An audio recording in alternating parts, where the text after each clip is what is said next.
Eto, Noble. May nakita pa akong isa. Para yung cold case ng murder to noong 2018, ah. Pareho sila ng modus ng killer natin ngayon. Ito din, Mamo. Ice pick din ang ginamit. At bakla din ang biktima. At lahat ng to, unsolved cases. Hindi pa nahuhuli yung killer. Ano sa tingin mo, Ma'am? Sa palagay ko, posibleng yung gumawa nito at yung killer natin ngayon, iisa. Ang ibig mo sabihin, serial killer?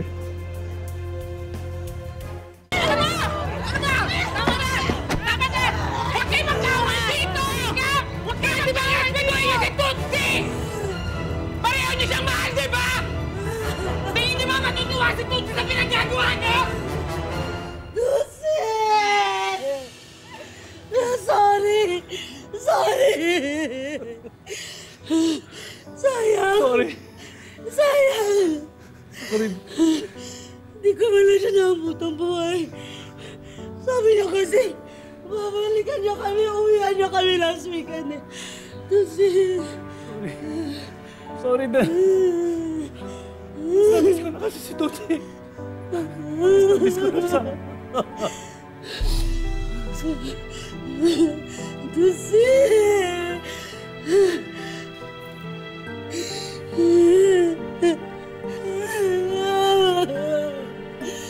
Sorry!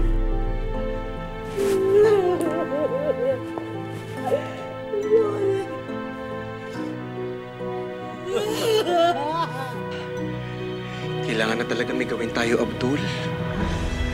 Di pwedeng umupo-upo na lang tayo na nag-aantay ng investigasyon nila, Bobby. Eh, kahit may risk na maging target tayo ng killer dahil sa beauty natin? Oh! Dahil kung nambibiktima talaga siya ng bading dahil sa hate crime, we are all in danger.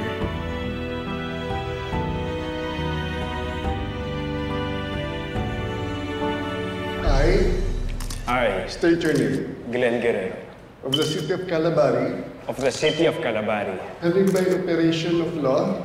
Having by operation of law. Succeeded to the position of mayor of Calabari City. Succeeded to the position of mayor of Calabari City. Do hereby.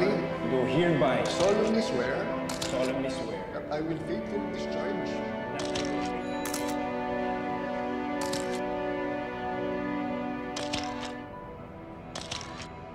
Upon reviewing, kakaunti lang naman yung mga bumisita kay Mando for the past 6 months.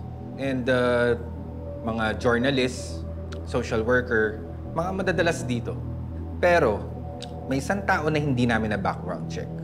Pwede ba namin makita? Siya. Ewan ko kung peking pangalan nilagay niyan sa logbook. Pwede ba kami humingin kopya nito? Oh, sige. Papadala ko kayo ng kopya. Bakit po, sir? Kilala niyo? Parang pamilyar.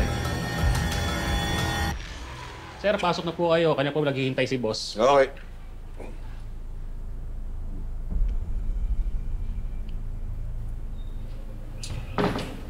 Ilan pa ba dadaanan natin, Roman?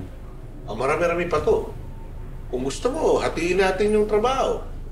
Ikaw sa pasugalan, ako sa girly bar. Style mo! Hindi, ganito. Baliktad na natin. Ako na sa pasugalan, ikaw sa girly bar. Yan. Gusto ko yan. Simulan natin to.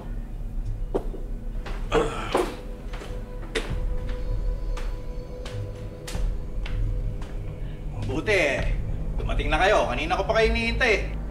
Oh, pleto ba to? Oo naman. Ba? Di ba pasugalan mo ngayon? Oo, kasi dumarami ng mga parokyano ko. Kaya sa susunod, may dagdag pa yan. Tutuwa si boss nila. Sige.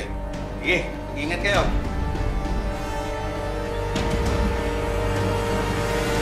Alam niyo pong lahat na mahirap ang pinagdadaan ng pamilya namin dahil sa pagkawala ng aming ama na si Mayor Joaquin El Jefe Guerrero. El Jefe. Katulad ng aking ama, ipagpapatuloy ko ang kanyang laban sa krimen. Bilang bago niyong alkalde, ipinapangako ko sa inyong lahat na ipagpapatuloy ko ang mga proyekto niya. Isang mapayapang kalabari kung saan bawat tahanan ay hindi natatakot matulog sa gabi.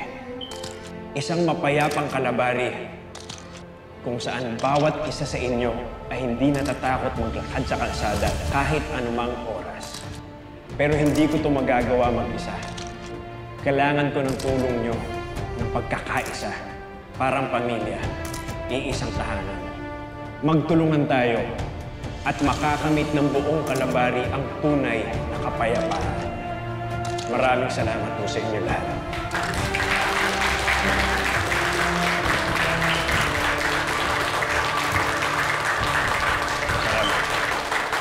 Anong nakita mo dun sa visions mo, Alma? May nakita kong rainbow. Tapos, may nakita rin akong street sign. Pero hindi buo. Anong nakalagay dun sa street sign? Raf. Sa Raf. Sa Raf! Yun ang nakita ko. Sorry. Sorry talaga. Hindi, okay lang, Alma. Hindi mo kailangan mag-sorry. Sigurado ka bang street sign yung nakita mo?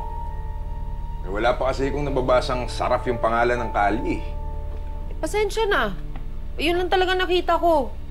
Eh, yung rainbow na sinasabi mo, saan mo nakita? Nakita mo siya sa langit? O pintura ba siya ng bahay? Hindi malinaw sa akin kung saan eh.